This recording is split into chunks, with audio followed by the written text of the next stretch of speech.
In this video, we're going to take a look at this Kanefusa Honyaki 240mm Gyuto from my Indonesian brothers at Kitchen Knives ID. Is it as good as my other knife from them, made of leaf spring steel? Does it have a nice fit and finish? What about the grind and blade geometry? Is the steel any good? Does it patina nicely? Is it easy to sharpen? Watch the whole video and find out.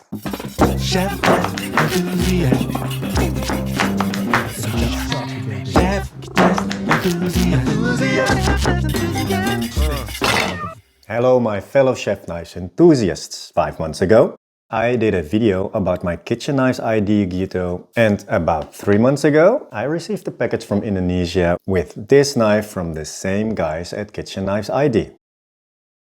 They told me that they appreciated my honest feedback in my review video and that they were happy to notice a slight increase in knife orders after my video dropped on my YouTube channel. As a kind gesture of gratitude, they sent me this Kanefusa knife for a reviewing purpose as well. And they also told me I get to keep the knife.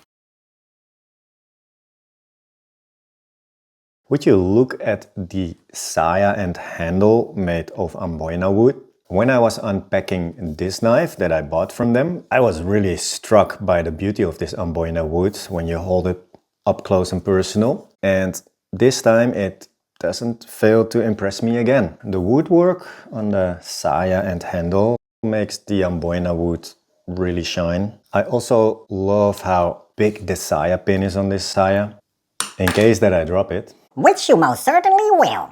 It will be a little bit easier to find than when I drop this saya pin. I also like how lightweight the amboina wood feels. For a 240mm Gyuto with a quite generous saya, the whole thing really does not weigh too much. And the lightness of the handle gives this knife the balance point that fits my personal preference. Right exactly where I hold the knife in the pinch grip. The blade is polished fairly high. It's not a true mirror finish by any stretch, but definitely more polished than a Migaki finish. These type of knife finishes are hard to put on camera in the first place, but to make the camera really catch the hamon line, I am really struggling to show you the hamon clearly.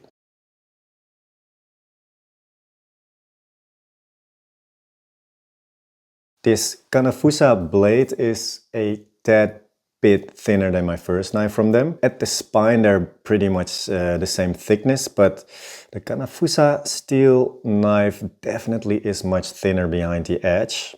It pretty much looks and feels like it has kind of a flat grind. The fit and finish on this knife seems to be very much acceptable. The spine is rounded off nicely, also polished smoothly. Same goes for the choil. It's rounded off pretty nicely and smoothened out really nicely. This knife will definitely not become uncomfortable when using it for a long time. The spine is mostly straight, but it has a really slight taper. It actually is a really nice spine because it's pretty much perfectly straight. So yeah, that's nice. Quick fun fact, I'm one of the people at Mesa Slijpers who has to check the knives before they get shipped to a customer. I don't think I'm exaggerating when I say that 8 out of 10 Miyabi knives are very much not straight. They usually are warped or bent almost every time, and I need to use a straightening stick to finish their quality control. Yeah, what's up with that, Miyabi? Make Miyabi knife straight again.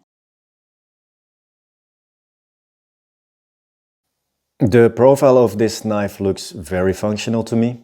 It doesn't really have a true flat spot at the back of the heel, but the edge is quite straight for a while before it curves towards the tip. It doesn't have a super generous curve, but enough curve to enable the rocking technique with this blade. Of course, you can also push cut with this profile and pull cut, straight up and down chopping, perhaps even finely chopping some herbs with it as well. The out-of-the-box sharpness doesn't feel bad. It Doesn't feel scary sharp, but at least it feels like it has a functional edge on it. We will see how it performs on the cutting board. Let's start with an onion.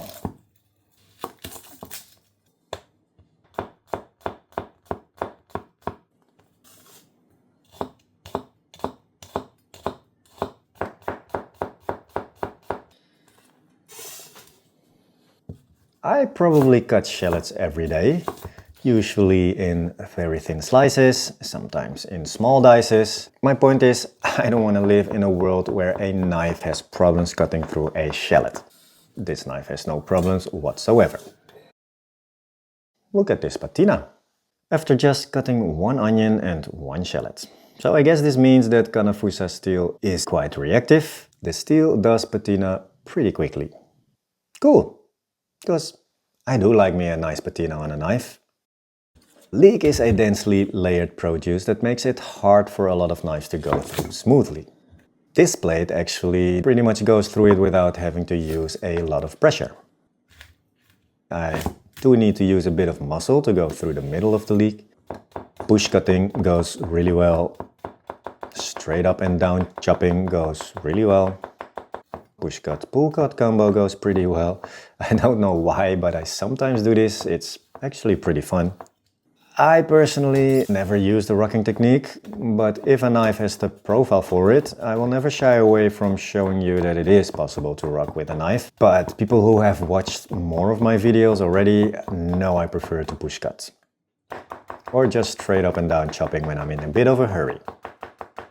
The blade geometry on this knife is not super thin, but it is really thin behind the edge.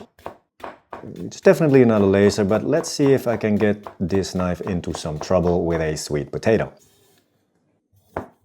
It glides through the sides easily. However, it does get stuck a bit in the middle.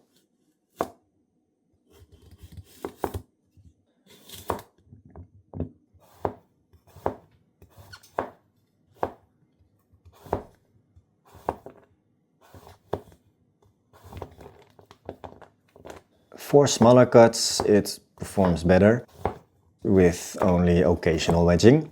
Most cuts are clean and smooth. When slicing dense produce, using the tip often resolves wedging issues, since the blade's thinnest point is near the tip. Applying more force can also help cut through solid produce, but I prefer to rely on the knife's design. You know, letting the knife do the work for me. The edge feels slightly folded over already, making cutting bell peppers a bit of a challenge. It still works, but I had to use extra pressure. A sharp, toothy edge should cut through the skin without any force. This edge didn't pass that test. For me, an ideal edge on a Gyuto is sharp, but not overly polished. When I sharpen my Gyutos above 6000 grit, they become too sharp in my experience. They can glide off a tough-skinned produce like a bell pepper, a chili pepper, or tomatoes. That's why I prefer a balance of sharpness with enough bite. Moral of the story, you suck at sharpening, bro-san. I would only polish above 6000 grit if I need to shave my arm or exclusively cutting soft veggies and raw proteins. Because if I polish this above 6000 grit, I have a scary sharp knife in my hands that could glide off the skin of a tomato, bell pepper or chilies. And yeah, that obviously can be dangerous. So I did a quick touch-up using this Naniwa green brick of joy, which is a really nice soft 2K grit sharpening stone. This stone is very soft, so it cuts fast and leaves a toothy edge. And in just a few minutes I raised a micro burr on both sides and the knife was ready.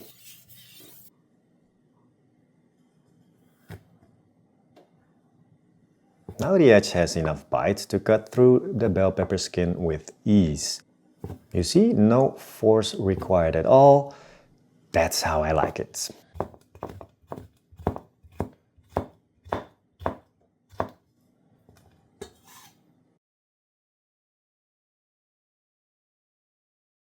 This knife from Pisa Dapur or Kitchen Knives ID. Again, I think it offers excellent value. Its functional profile supports a variety of cutting techniques and the blade geometry provides a decent cutting feel. It's definitely not a laser, but it is very much closer to a laser than to a workhorse. The fit and finish again are exceptional for its price point. Better than many Japanese knives in the same price range. Out of the box, the knife wasn't scary sharp, but yeah, for me that's, not a problem because I really like to sharpen my knives anyway. However, if you don't sharpen your own knives, then yeah, you probably or might expect a better out-of-the-box sharpness. At least something that effortlessly can cut through the skin of a bell pepper. The Kanefusa steel seems to be easy to sharpen. While I haven't given it a full knife spa treatment yet, the quick touch-up on the green brick of joy went very well. Of course, edge retention of the steel remains to be seen with extended use, but only using it once, it did feel like it was folding over quite easily. Yeah, so is this knife any better than the knife that I bought from them? Yeah, it's hard to say.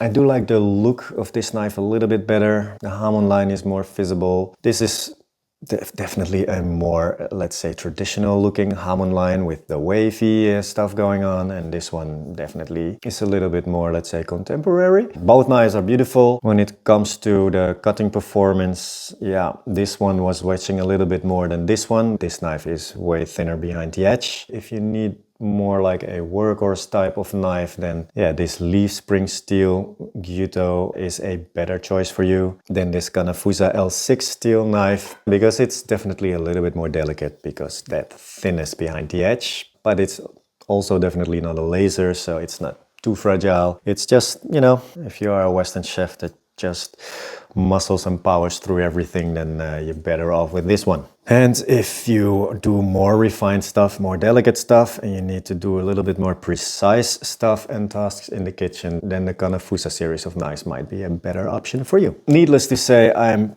pretty stoked to have two beautiful Honyaki blades now from Kitchen Knives ID. And of course, I'm very grateful for the guys sending me this knife. Terima kasih banyak for that. As always, thank you for watching this video and making it this far. Clicking the like button is always appreciated by everyone except my cat. Don't hit the like and subscribe button, nor the notification bell, and don't even think of becoming a member. It will only encourage him to continue making content for this channel. That's not what the internet needs. Leave a comment down below if you have any questions or have anything constructive or funny to say. I hope to see you in the next video. Bye, folks.